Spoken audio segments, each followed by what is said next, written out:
Ce que vous allez voir va vraiment vous choquer. Sur Actualité Africa, on vous montre ce que d'autres refusent de dire. Abonnez-vous maintenant pour ne rien rater. La vision globale du Burkina, vous voulez dire? Alors, merci et soyez les bienvenus. Et je pense que vous êtes dans le pays qui prône aujourd'hui la souveraineté nationale, l'indépendance totale. Parce que vous n'êtes pas sans savoir que notre pays a été colonisé comme beaucoup de pays africains, mais aujourd'hui nous sommes en train de nous exprimer. Et donc la lutte pour la souveraineté et l'indépendance sont donc le moteur de notre combat. Merci. Que signifie votre révolution en pratique? S'agit-il d'une révolte contre l'Occident ou d'un changement national interne? Révolte contre l'Occident, non. L'Occident, il ne faut pas mélanger les choses. J'aime dire de faire la distinction en tant que révolutionnaire entre les peuples et les politiques. Ils sont nombreux en Europe, en Occident, qui nous soutiennent dans notre combat. Nous voyons à travers les peuples. Et nous voyons même à travers vos plateaux télé et tout, beaucoup de gens qui interviennent, qui soutiennent notre combat de liberté. Et je pense que tout le monde y a intérêt. Mais maintenant, les politiques de certains pays peuvent être opposés à notre idéologie. Et la révolution, logiquement, va combattre cette idéologie. Parce que nous voulons nous affirmer. Et il y en a qui ne veulent pas qu'on s'affirme, qui veulent nous maintenir dans l'esclavage, dans l'aliénation. Non, la révolution combat cela. Donc voilà un peu notre ligne de conduite. Voilà. Oui, alors Monsieur Bourpon. Bonjour, camarade président. Bonjour. Je voudrais d'abord vous transmettre fidèlement les salutations, l'admiration, les encouragements des peuples togolais et africains, ainsi que la profonde gratitude de l'ambassadeur Sogoyou Kegewe, à qui vous avez fait un grand honneur, en même temps que le professeur Franklin Yamsi, Madame Nathalie Yamb, et Dacier du Burkina Faso, en les désignant membres du Conseil d'orientation de l'Institut des peuples noirs, UPN Farafina. Soyez-en remerciés, Monsieur le Président. Merci. La première question, comment définissez-vous la contribution spécifique du Togo à la consolidation de l'Alliance des États du Sahel? Considérez-vous le Togo comme un partenaire stratégique de cette nouvelle architecture, bien qu'il ne soit pas membre de l'AES? Le Togo est un pays, en tout cas je tenais à remercier beaucoup le peuple togolais et leurs autorités. Je peux dire que le Togo est un partenaire plus que stratégique. Moi je ne parle pas de partenaire stratégique, je parle de pays, de frères. Parce que lorsque des gens cherchent à vous étouffer, à vous tuer, et qu'un frère peut vous aider, je pense que la fraternité ne dépasse pas cela. Et pendant des moments difficiles, le Togo a toujours pris sa position et jusqu'aujourd'hui, le Togo a sa position, sa ligne de conduite qui soutient l'AES et donc c'est un pays frère, c'est plus qu'un partenaire. Voilà ce que je peux dire. Et le Togo a posé beaucoup d'actes, que ce soit sur le volet économique à travers donc la route maritime certes, mais même dans le volet de la défense, le Burkina Faso par exemple et le Togo, nous avons une coopération très étroite dans la lutte contre le terrorisme et tout. Et ça, il faut s'en féliciter. Nous sommes au-delà de ce que les gens peuvent imaginer, je le disais souvent. Aujourd'hui, les deux armées, les réponses les unes envers les autres et les planifications ne sont plus au niveau étatique. Ce n'est pas comme avant quand un avion au Burkina doit intervenir ou bien un avion togolais doit intervenir. Il faut qu'on appelle jusqu'à la présidence, avoir les autorisations de traverser les frontières. Non. C'est au niveau local. Ce n'est même pas l'état-major, c'est carrément au niveau local. Donc les forces cohabitent et tout. Donc vous voyez que c'est un partenariat exceptionnel. C'est de la fraternité, c'est tout ce qu'on demande. Et ce partenariat s'est renforcé, peut-être sans doute avec l'extradition de l'ancien président Paul-Henri Sandaogo Damiba. Oui, renforcé, c'est trop dit. C'était déjà fort. Ce n'est qu'une suite logique. Le Togo ne peut pas être en fraternité avec nous et laisser sur son sol quelqu'un qui cherche à détruire ses frères.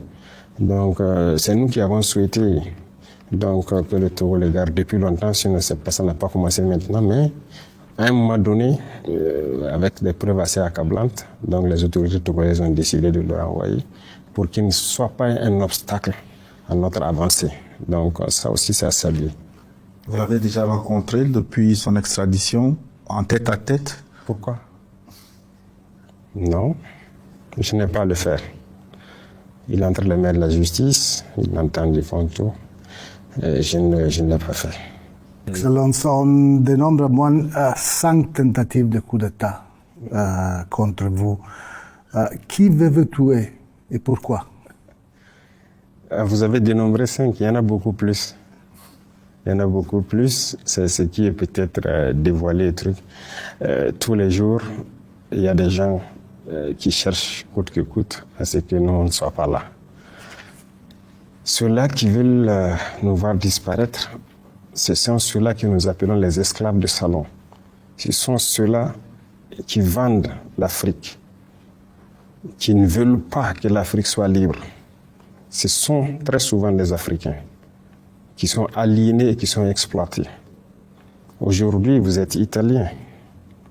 Regardez le flux de migration qu'il y a vers l'Europe et surtout l'Italie. Et je tenais d'ailleurs à saluer vos autorités pour l'humanisme qu'ils font montre très souvent. Nous avons vu des pays qui, s'ils ne font pas exprès pour faire renverser les barques, ne vont pas les sauver. Mais il y a beaucoup d'organisations humanitaires en Italie qui font beaucoup de choses que je suis, que je salue beaucoup.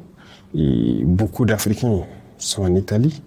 Mais nous, notre philosophie, ça nous fait mal de voir nos jeunes partir dans ces risques vers l'Europe.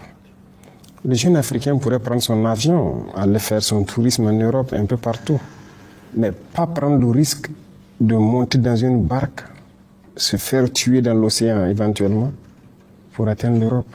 Soi-disant, ils cherchent l'Eldorado, le travail, rien que pour survivre. Nous ne voulons pas voir ça. Nous voulons combattre cela. Nous sommes de ces dirigeants qui veulent créer les conditions pour que nos jeunes travaillent ici, au lieu d'aller se rester dans les rues des autres, à mendier. Et très souvent, il y en a qui arrivent à des comportements, pas en tout cas sains, dans vos sociétés là-bas. Nous ne voulons pas voir ça. L'Africain n'est pas un sous-homme. Mais dans ce même cadre, les pays qui nous colonisent, qui veulent nous voir dans l'esclavage, qui veulent nous maintenir, ont leurs suppôts ici, leurs valets locaux, leurs répondants. Et ces gens sont prêts à tout pour nous voir éliminés. Et voilà malheureusement le contexte de l'Afrique. Et ces individus, tous les jours que Dieu fait, lorsque nous sommes vivants, ils ne sont pas contents. Et donc c'est un combat permanent et continuel. Et qui sont les impérialistes? Les impérialistes, il n'y a pas un visage qu'on peut coller. C'est une mentalité. Ce n'est pas une question de couleur de peau. Je le disais tout de suite. Les peuples européens nous soutiennent beaucoup. Beaucoup de dirigeants européens nous soutiennent même d'ailleurs. J'ai entendu donc notamment un de vos dirigeants qui depuis longtemps a sonné la sonnette d'alarme, qui a dit que le fait que la France exploite l'Afrique avec son franc CFA et tout, crée ces vagues de migration vers les pays européens, notamment vers l'Italie. Elle a parfaitement raison. C'est la situation comme ça. Donc, vous voyez que c'est en Europe, mais tout le monde ne comprend pas la chose de la même façon. Donc l'impérialisme, c'est l'individu qui veut dominer l'autre, qui veut maintenir l'autre dans l'esclavage, qui opprime les autres. Il peut être noir, il peut être blanc, il peut être africain, il peut être européen, il peut être américain, il peut être asiatique, il peut être de toutes les nationalités. Mais tout individu qui a cette envie-là d'opprimer les autres, de maintenir les autres dans la domination, c'est un impérialiste. La liberté individuelle peut-elle être intégrée et votre révolution une veut d'une souveraineté totale, la liberté d'aimer qui l'on veut, d'exprimer librement, de s'imposer votre pouvoir? Ah oui, voilà quelque chose où vous avez très bien fait d'être venu, c'est-à-dire quelque chose que les médias mainstream, ce qu'on appelle, passent le temps à mentir en Europe, comme si ici, les gens se promenaient avec des haches et des gourdins. Lorsque tu ouvres la bouche, on te frappe. C'est faux, hein? Il y a la liberté. Chacun est libre de dire ce qu'il veut, de donner son opinion et tout. Même sur nos chaînes de télé, vous voyez des gens qui donnent leur opinion. Mais la liberté a ses limites. Par exemple, nous sommes un pays en guerre. Nous n'allons pas permettre à qui que ce soit de démoraliser nos troupes pendant qu'ils sont sur le champ de bataille. Ça, nous n'allons pas permettre. Nous n'allons pas permettre aux valets locaux de l'impérialisme qui sont parmi nous de vouloir saboter notre lutte pour ramener notre pays entre les griffes de ces impérialistes-là. La liberté d'un individu, comme on l'a dit, ça s'arrête là où la liberté de l'autre commence. Sinon, vous n'avez pas une société. Autant vous êtes libre de dire ce que vous voulez, lui aussi il est libre de dire ce qu'il veut. Et quand vous commencez à chacun à dire ce qu'il veut, ça finit par quoi? La bagarre. Est-ce qu'on s'assoit, on laisse notre société aller dans le déclin? Non. Même ceux-là qui disent qu'il y a liberté d'expression, il n'y a pas de liberté en réalité. Alors, nous prenons les Français, les autorités françaises, pour ne pas mélanger avec la population française. Est-ce qu'il y a la liberté d'expression en France? Il n'y en a pas. Si vous ne vous alignez pas dans l'idéologie des autorités, on vous chasse sur le plateau télé. Il y a des journalistes qu'on chasse, ou bien on a vu Alain Foucault, dernièrement les Claudicia, qui ont été chassés des RFI. Ce sont des journalistes, non? Qui ont vécu des décennies dans la radio.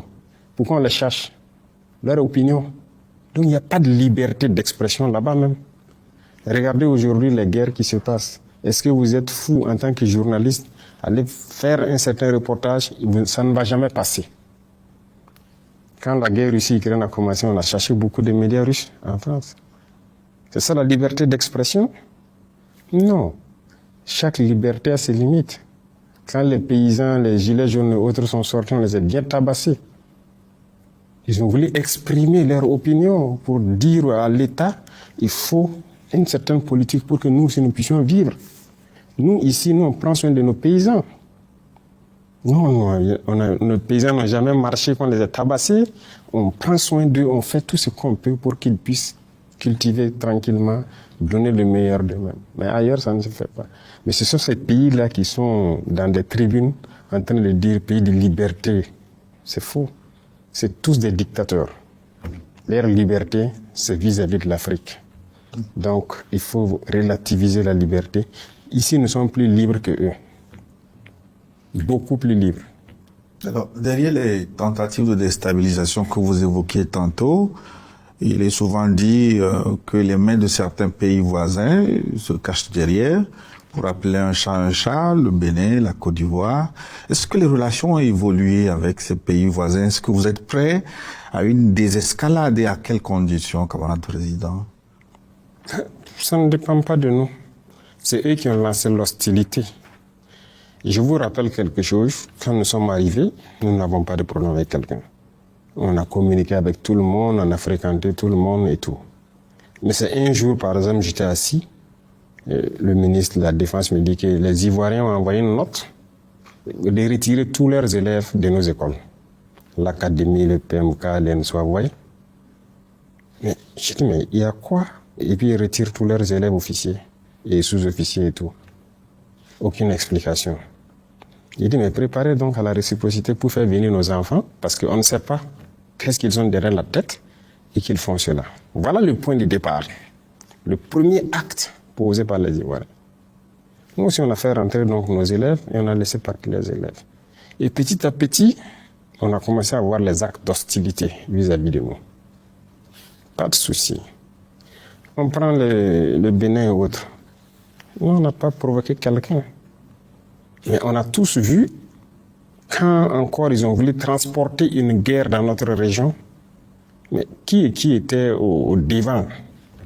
Le président Ouattara est sorti qu'il va envoyer un bataillon, il a tout préparé et tout. Nous attendons son bataillon toujours. Le président Bénin a dit qu'il faut la force, ils vont faire la force, ils vont faire la guerre. Nous attendons. Nous sommes prêts à faire la guerre aussi. Il n'y a pas de désescalade possible tant que les mentalités sont comme ça. Celui qui cherche, il va trouver. Donc ce n'est pas nous qui avons commencé. Si les gens ne sont pas assez intelligents pour laisser encore les impérialistes venir les dire « tuez-vous entre frères noirs », qu'on y aille. Si c'est la solution pour atteindre l'indépendance, nous sommes prêts. Mais personne ne va nous asservir encore. Nous sommes prêts à cela. Nous nous battons. Nous nous battons déjà. Parce que le terrorisme est une manifestation de l'impérialisme. Donc, ne parlez pas de désescalade tant que la mentalité n'a pas changé. Il y a des gens, chaque mois ou chaque 2 mois, il faut qu'ils courent aller à Paris, aller prendre les ordres. Et revenir pour appliquer. Ils ne sont pas libres. Ils ne sont pas libres. Nous, par contre, personne ne nous dicte ce qu'on doit faire. On gouverne en fonction de nos populations, du besoin de nos populations. Nos populations ont besoin d'eau, on fait tout pour donner l'eau. Ils ont besoin d'avoir l'autosuffisance de manger à leur faim, on fait tout pour cela. Ils ont besoin de sécurité, on se bat pour les donner la sécurité. Ils ont besoin de routes, de développement, c'est ce qu'on se bat pour faire. Mais nous ne partons pas chez quelqu'un, aller prendre des ordres, il faut donner le marché de route à telle entreprise, donner tel truc à telle entreprise ou quoi. Ce sont des esclaves en fait. Et eux, tant qu'ils seront dans cette mentalité, oubliez les désescalades. Au contraire, ça va aller de mal en pis. Tant qu'ils seront dans cet esprit. Voilà ce que je peux dire. Merci de nous avoir suivis. Restez vigilants, restez informés. Abonnez-vous à Actualité Africa pour ne rien manquer.